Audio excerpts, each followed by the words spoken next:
Good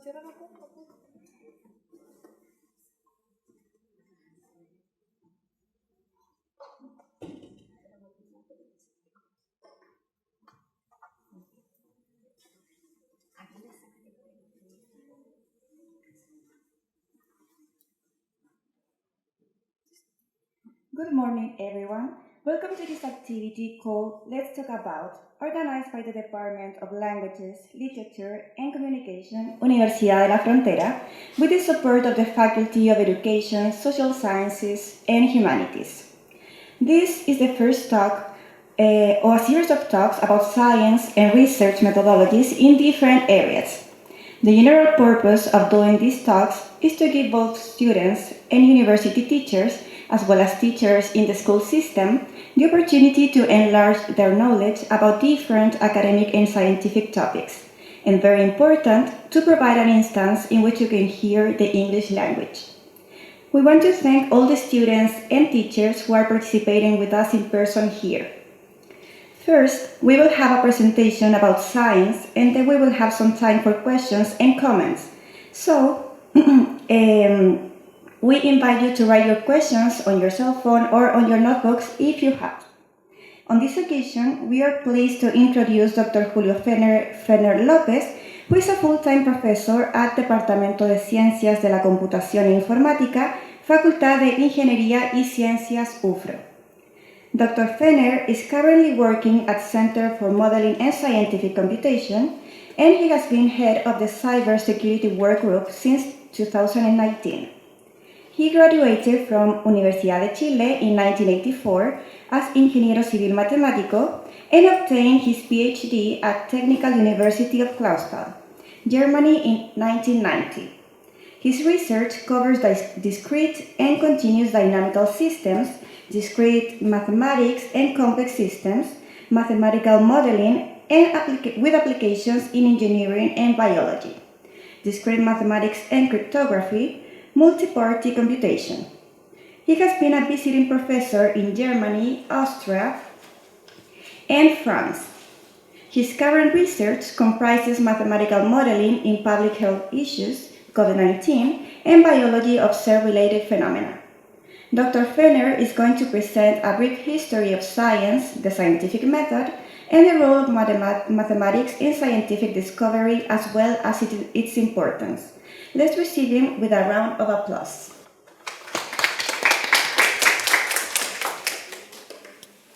Okay. So, thank you very much. It's a pleasure to be here among you. I would like to thank Oriana for this kind invitation. And it is quite an endeavor to try to address you in a foreign language. I hope my English will be comprehensible for you. I will try to speak the best I can, which, okay, you will make your own opinion about that. But I think the subject is very interesting indeed. So let's talk about science. So what is science? And I would like to recommend you visiting this webpage from the Britannica Encyclopedia, which is, I think it's very accurate, and it contains practically everything I'm going to talk about today. And it is a very, very good resource for knowledge. So Britannica, I would strongly recommend that for further lecture, for further reading. But I have two pictures here that shows you, they were made with ChatGPT, so don't worry about the copyright. But these pictures contain some elements which I think are included in this notion, this general notion of what science is. On the one side, it's kind of magic. Yeah? Science appears as a subject being so taken out of nowhere, and it fills us with awe. These awe-inspiring thoughts about some kind of wizard which is conjuring the space and time and saying something really profound. This is one side of the story. The other side of the story is what we now understand under scientific endeavor and scientific process, which has a lot to do with measurements. Measurements, and everybody can make measurements. So this bridge is what constitutes the core of the scientific notion. So I would like to present this Mr. William Whewell, which was born in England in the years 1794 and 1866. So you may try to think about what we were doing here in Chile by the time that William Whewell was making his contributions. You see, he was an English polymath. If anybody knows what polymath is, probably something with mathematics and several types of mathematics, yeah. He was a scientist, an Anglican priest, so deeply religious, a philosopher, a theologian, and historians of science. Okay, what did his William Whewell that was important for us? He was one of the first persons who introduced a lot of terminology, one of them being the word scientist. So, in all the evolution of the Earth, starting from the primordial soup and the first signs of life, there was no concept of science. And then we evolved from fish to mammals, and there was no concept of science. And until, say, 1860, the words science appeared as an activity of the human being, the scientist. The scientist is someone who makes science, okay? So I would like to fix this state, because in 1860, what happened in Chile, for example? What were we doing in Chile in the 1860s? So, is there anybody? Huh? Just a republic in the country we were like starting our nation. Yeah, we were happily. 1810 is our national council in which we separated from Spain. Okay, so and we were preparing ourselves for going to war with our neighbors. So it was an interesting time. My family came into Valparaiso in the 1860s. So my roots, my European roots, come from this state. Okay, deeply religious, deeply profoundly religious people. Okay, so William introduced the notion of scientist. What was before this activity called science was, okay, this is the etymology of the word science. If you ask the etymology online, it will say that science is a state of fact of knowing something. And we are presumptuous enough as to consider ourselves capable of knowing. It is until recent that we are starting to ask ourselves whether other animals can also know something. Do our dogs know us? Do our pets, our cats, our birds, do they know us? It's a question of relatively little time. But the state of fact of knowing is a knowledge of something acquired by study. Okay, this is science, and it comes from a word which is Latin, science, in the sense it is separating what is known from what is not known. So science is this sword, this scimitar, it's the same root, the scimitar. It's cutting among all the things that can be known, from that we effectively know, from that remains unknown. This is the science. So science also has this characteristic of being a frontier, which is moving, which is displacing, in the way that if we engage in this process of knowing something, we could say there will be a time in which we know something, and then a time afterwards in which we will know something else, and then the frontier will move.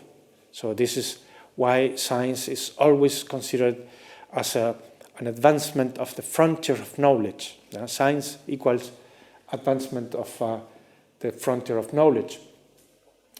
The original notion is probably separate one thing from another, as I said this. This is related from Sindred, cat device, and okay, this is the notion of science as we know that. But what was before science? What was before this William Whewell? Before them, it was the natural philosophy. Natural philosophy had to do with engaging the human being in front of the universe. And it is a deeply profound religious concept. The man, the humanity, standing in front of what God created. And God created nature. This is why natural philosophy, which is the study of the events, the facts that are occurring among the creation of God. Okay, so it's a deeply religious endeavor. And as you may know, there is this period of time in human history which is called the Middle Ages. The Middle Ages are normally referred to as being a dark side of some, say, obscurantism, some people going down, chastising themselves with some ropes and so. But there was a time in which the production of knowledge and the preservation of knowledge was made by the religious people. Okay, so there were first universities created in Bologna, probably the oldest university in the world. Was founded in 1088. So what happened in 1088 besides from this university? What was the humanity doing in 1088? It was a time of intermingling between the Arabs and the Europeans. The court of Alphonse X, which is considered the light of arts, in music, for example. The height of the medieval music stands from this 1088. So there was this construction of the University of Bologna in Italy. And what were they studying? They were studying law, they were studying medicine, and they were studying arts. And art it's a word that has evolved in time. Art included natural philosophy, art including studying the universe. So the natural philosophy, this confrontation with the natural world, is a part of the art. And it is for that reason that every scientific work today must start with an analysis of the state of the art. It's not a coincidence, because the science is an artistical procedure. It's confronting the universe in a systematic way. Okay, but there were 3 other universities. The University of Paris also appeared in the second half of the 12th century, probably influenced by the Britannic invasion of the parts of what is now called France. But what were they studying? They were studying theology and then liberal arts, including natural philosophy. So theology, it is a construction. It is a human-made construction for understanding God lately. So I want you to keep that in mind. The University of Oxford in 1096, okay, they were studying theology, law, medicine, and liberal arts again, including natural philosophy. And finally, I would like you to point out the University of Cambridge around 1209. nearly a century after the Oxford University was established in 1571, okay? What happened in 1570, 1518, there was this discussion between Martin Luther and the Catholic Church discussing whether the act of taking of this Christ, how do you call it, this Eucharistic, if it was really present or not, if it was actually present, the body of Christ, when people take this thing. That was the discussion. So the University of Cambridge was created. So natural philosophy. And the question I want you to pose to you now is, well, they were studying law, they were studying liberal arts, they were studying mathematics probably. What has this to do? How science evolved into what it is today? And today it is a range of people doing something that is quite far from inquiring about God. It's very, very far from that. Yeah? Actually, it is separated, and the separation happened at a precise moment in time, and I will point that out to you. But this description, it is rather overcharged with information, but it shows people in white labs, in white coats, making what is now understood by science. But science can be made also by people not wearing these coats. Science is a human activity, okay? But you have the instruments. What good are the instruments? The instruments are an interface between us and the world.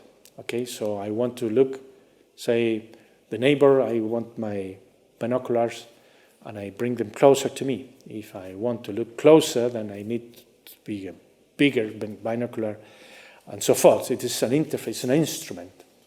And with the instruments, I gather data, and I have to analyze this data. Okay, this is what the source of the so-called scientific method. So, how did it come that we passed from the early universities to the concept of what it is now also vanishing, but it is now present as being natural to the university? You say, in the medieval times, the study was the trivium, the three subjects that was studied: grammar, rhetoric, and logic. And this is the source of the word trivial. If you have ever heard an argument is trivial, it's not because it's easy, but it is because it's the first thing that you learn at university. Okay? This is the trivial. It belongs to the grammar, rhetoric, logic.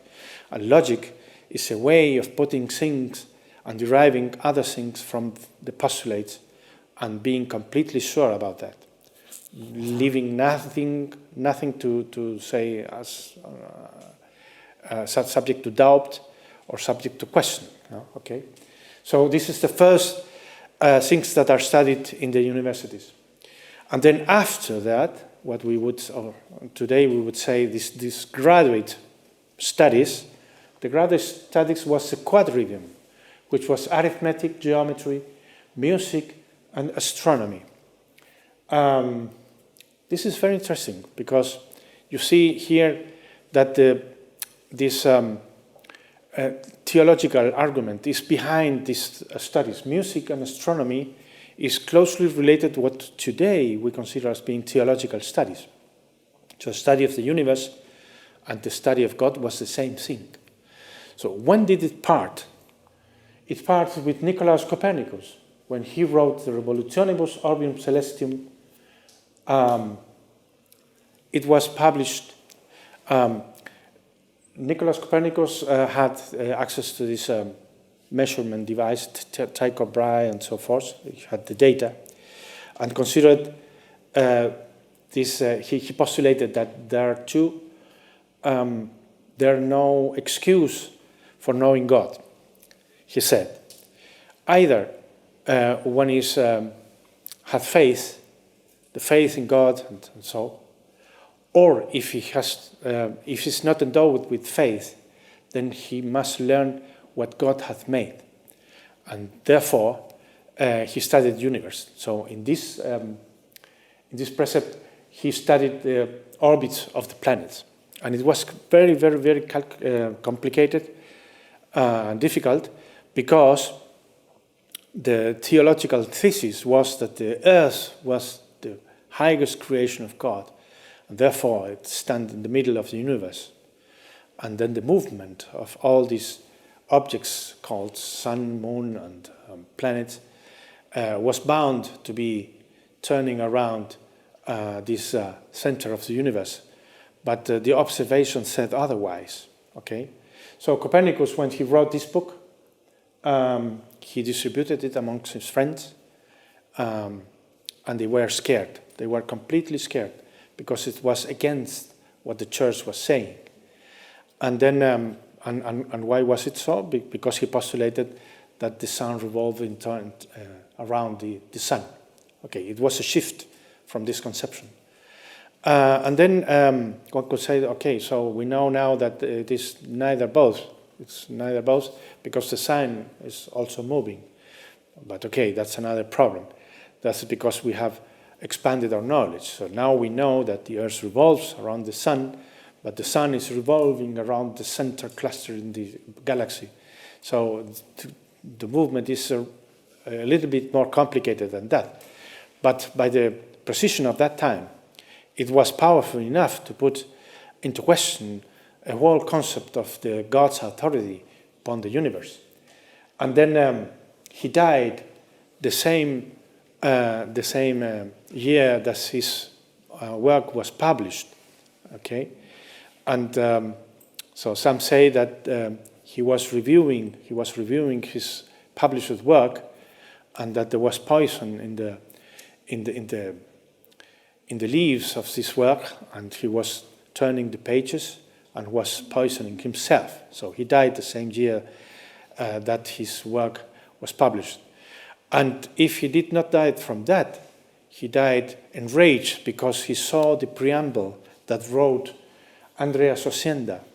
Andreas Ossenda, who was a German theologian, who was deeply scared by was the content of this work of Copernicus.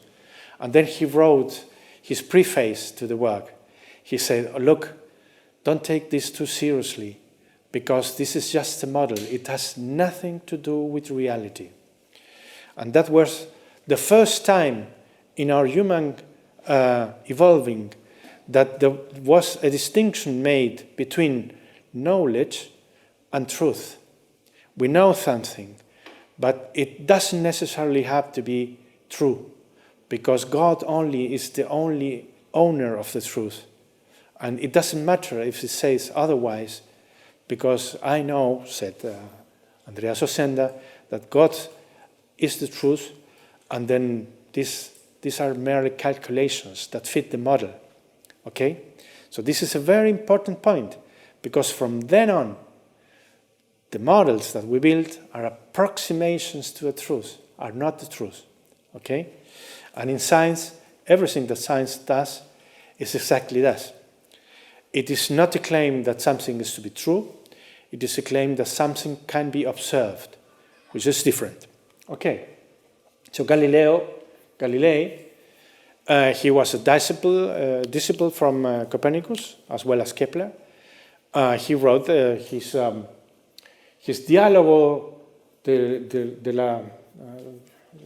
dialogo di Galileo Galilei, massimi sistemi del mondo tolemaico e copernicano. Okay, this work was against the established knowledge of the church, and then he had to say, okay, pur si move. Okay, I say this is not true, but the earth does revolve around the sun. Okay, and Kepler, he postulated that the orbits were not actually spheres, circles, but ellipses. He changed the view. And an ellipse of Kepler does not differ very much from a circle. If one were to draw by hand, it couldn't make the difference between an ellipse and the circle. But the measurements that were made by Tycho Brahe were so exact that he was able to discern through the mathematics that there was a difference, and postulated what we now know as celestial mechanics, the Kepler's law of the gravitational bodies when they revolve in space. Okay. I wanted to point out Kepler because in parallel, his mother, Katharina Kepler was charged as witch. He was one of the last European females that were charged by the church as being a witch. And there were testimonies of her administering poison to the neighbor, and they were sick and so. And the penalty for being a witch in that time was death by the most excruciating ways, of burning, torturing, and so forth. There was one way of knowing if someone was a witch or not, which was very used in the Middle Ages, and this is not the Middle Ages, but this is rather late in history. The candidate for being a witch or not was bound to a cross and then thrown out to a lake. If he survived it, or if she survived it, it was a proof that she was a witch, because nobody can go into a lake with hands tied and survive. So, and then was burnt. And if she did not survive, then she was not a witch. So what a pity, she died. Okay, so that was the penalty. So Kepler, who was appointed mathematician by the king, was not the king, it was the emperor. Okay, he asked for a leave. One of the first leave of absence was Kepler, who went to defend his mother. And it was very dangerous, because if she was convicted of being a witch, then the whole family would have to be exterminated. Okay, and the world would have lost Kepler. Okay, in the end, he succeeded. He was one of the first trials that went okay for the candidate of being witch, and Kepler had showed this enormous love for his mother that he was able to take a leave from his job and defend his mother. This is a very interesting story. I learned from this when I was in Germany, so I was fascinated by this story. Okay, so on the simplest level, the very simplest level, science is knowledge of the world of nature. Okay, there are many, many, many worlds, yeah, and one could ask if what we imagine or so belongs to nature or not. This is another discussion. If we agreed among us what nature is, then science deals with knowledge of this world. Okay? And there are a lot of questions that arose. So what is knowledge? What is knowledge? This is a question that is, until today, is plenty, how would you say, is relevant today. If you ask yourself, what is knowledge? How do I know that I know something? Is knowing something being a sort of believing something with a certain degree of confidence? We are drifting slowly towards that.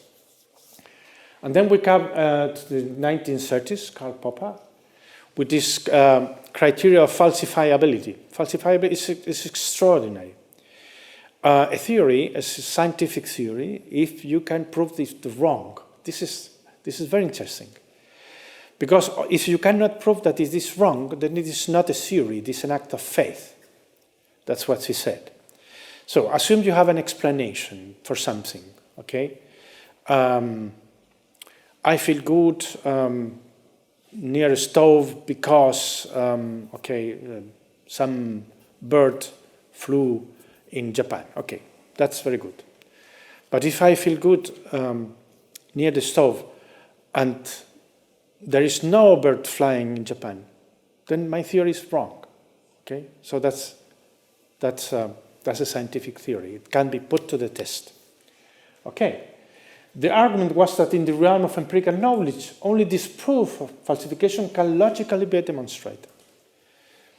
Otherwise, it is a work of believing. Okay, so today a scientific theory holds as long as the evidence does not contradict it. And that's why we use the word theory as something that it is, some would say it is not necessarily true, according to the followers of Andreas Ossender. This is just a theory. Yeah? Although we have now what we call scientific consensus, which is people that study that reach a consensus and thus establishes truth, as long as there is no other demonstration that something is false. Okay, so we accept the theory of evolution because this is everything that we measure, everything that we construe to prove that false turns out empty. It cannot be disproved. But if you say, I take, say, an alien from another planet, then I would say, okay, this is a contradiction to the theory of evolution, and then, we have to postulate another one. So this is the falsibility postulate. So scientific method applies to this natural setting. Everything that is not natural, okay, cannot be ascertained by scientific method. So forget about ghosts, forget about feelings so far, okay? So forget about horoscope, that's not scientific because it cannot be measured. So you have a question, you have a postulate, you test it with experiment, you make predictions, and you analyze the data, and then start all over again until you find something that disproves what you have been saying, and then you have to change your theory. That's some scientific method. Okay, so from the start, mankind was in awe about this universe that was presented, and the suspicion was that there was something behind that we cannot observe directly. Okay, so enter the mathematics now. What is mathematics? Is mathematics a science? The answer is yes and no. Because science is not the science, mathematics is not a science in the sense of a falsifiability theory. You say, everyone would say 2 + 2 = 4 no matter what. It is a truth that nobody can contradict. But it is not quite exact because 2 + 2 could be also 0 depending on the clock you are using to measure time. 12 by 12 in a clock like this, 12 + 12 = 12. So you would say 12 = 0. So there is a problem with that. So you have to define. But mathematics is a construction that renders propositions which are always true and a logical true. You follow from one principle A, you deduct principle B, you deduct principle C, and it is always true. There is no such experimental mathematics. I cannot take, say, a number and another number and see if they add or not, because that would be the realm of physics, which is a different area. But language, as has evolved, is a language. Mathematics is a language with which science can be described. So we started, and it started very, very much earlier than this discussion about whether God exists or not. It was so from the prehistoric times, the mankind have been making sure that certain things happened with some regularities, and these regularities, when you study that, you naturally come up with mathematical concepts. Okay, so mathematics, I will say, is a science, the mathematical science, but it is not a physical, it's natural philosophy science. It is a language of the natural philosophy science.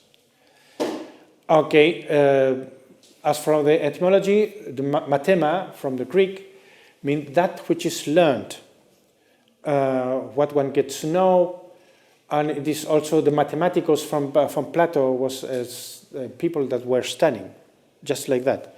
So if you were in Greece studying the works of Plato, you would be mathematicians. Okay, that's interesting to know. Okay, so that's a question that Oriana posed to me, whether it is mathematics or mathematic. Is it singular or is it plural? Okay, mathematica is a plural of mathematics. Okay, so mathematica, mathematics.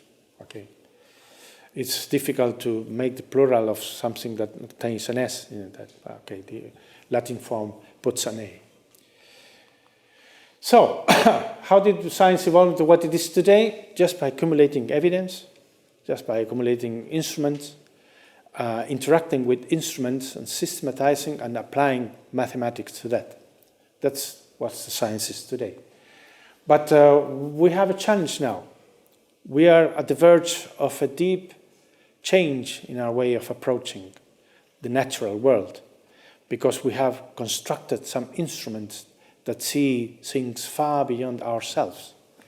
And this is the field of artificial intelligence, in which we know, just by counting dimensions, that an artificial network would detect things that are in a space of thousands and thousands of dimensions that we are unable to see directly, but we can infer from use of an instrument like that.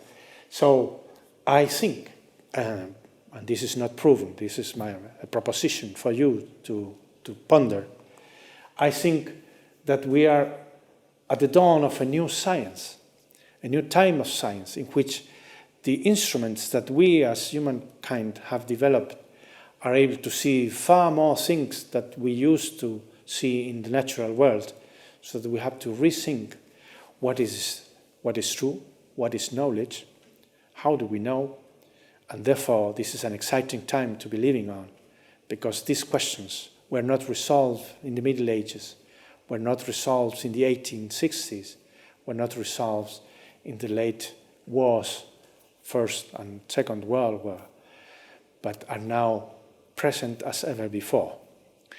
And with that said, I think it's time to make a break and go for an ice cream. Thank you very much.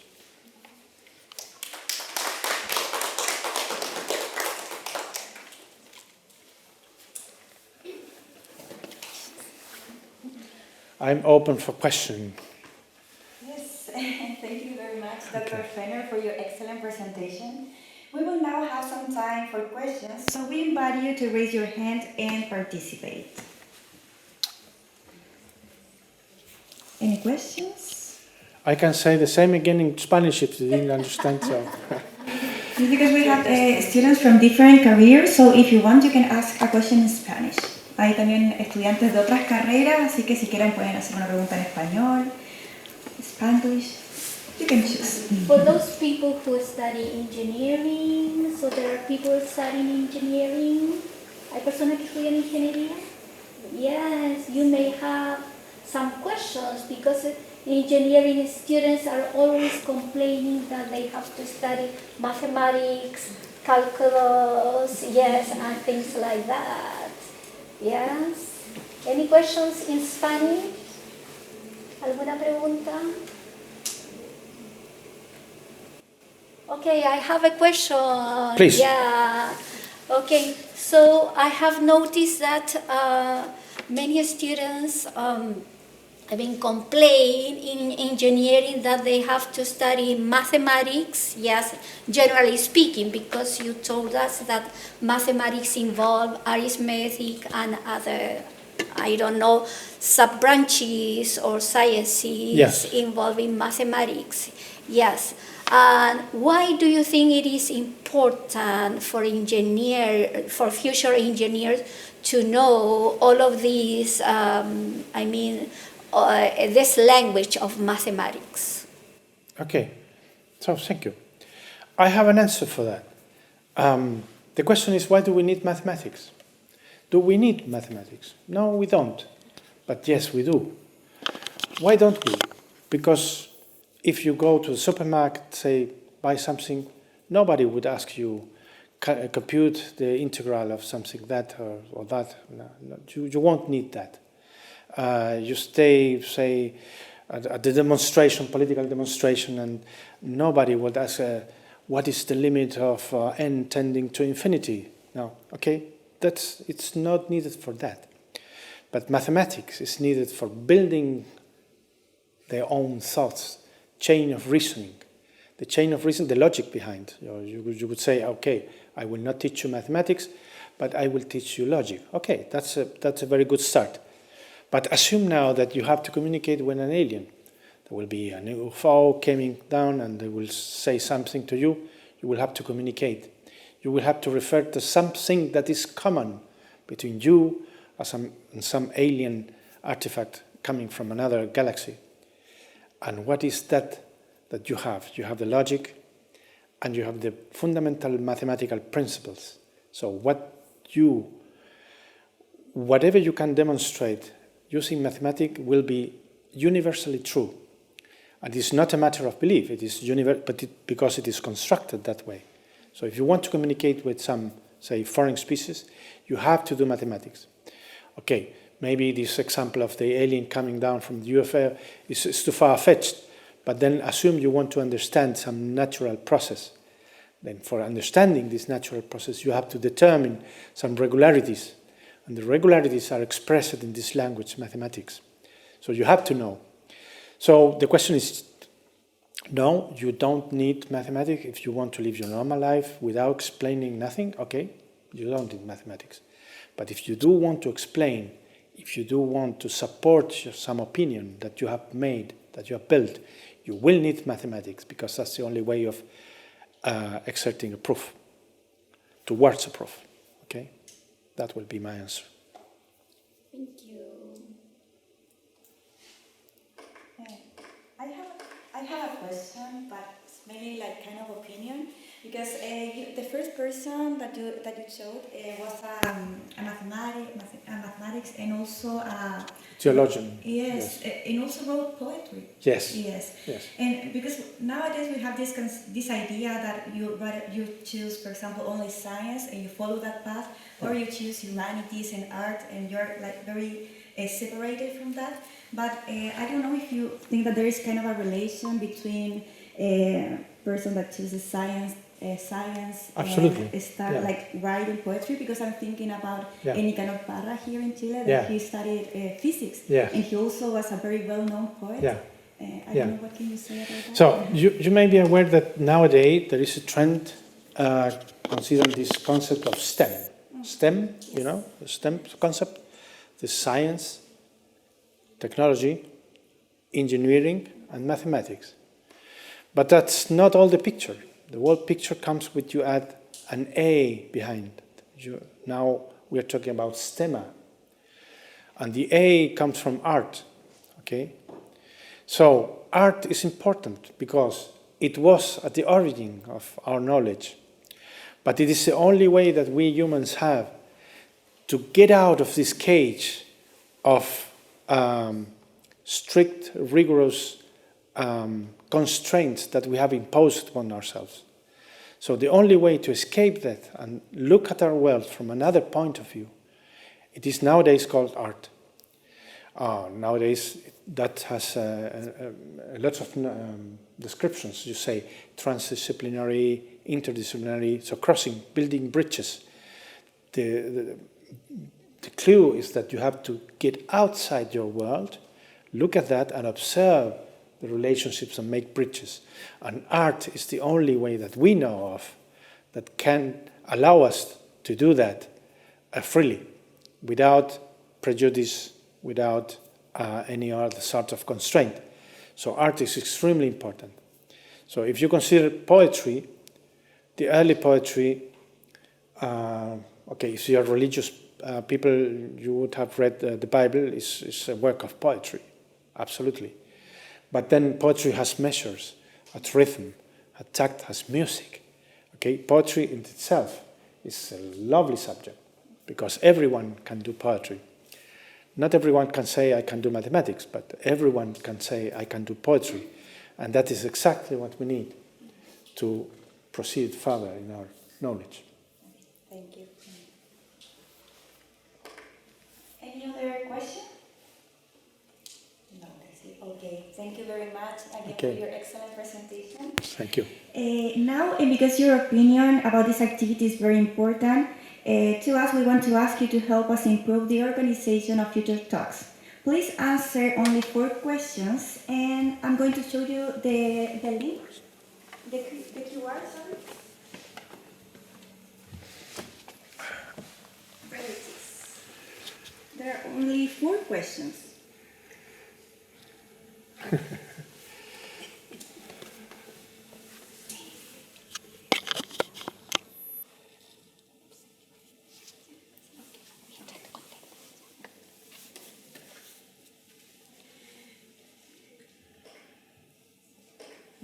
Okay, while you answer the survey, Ms. Oriana Oñate, who organized these talks, is going to give a present to our presenter today.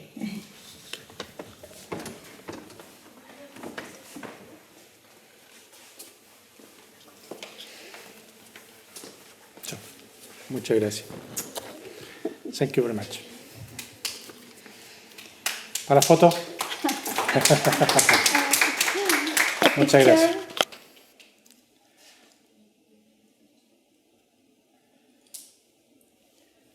¿Quieren que le repita la charla en castellano, no? Porque yo me pongo a hablar y no paro más. Thank you very much, Julio. It was very, very interesting for those people who will watch this on YouTube. Yes, I want to invite people to know a little bit about science. Yes, during this year, we started with science in general. I really appreciate Julio's organization. Yes, very good. I learned a lot. Yes, in the future, we have other talks connected with science. Then we are going to talk about mathematics, yes, and mathematics in the real world, as well as other sciences like biology, yes, chemistry and physics, yes, because most people are afraid of science, of mathematics, but these sciences are around us and we need them every day. Thank you very much for coming today, and thank you very much, Julio, for this introduction to science. Yes, please, an applause for him.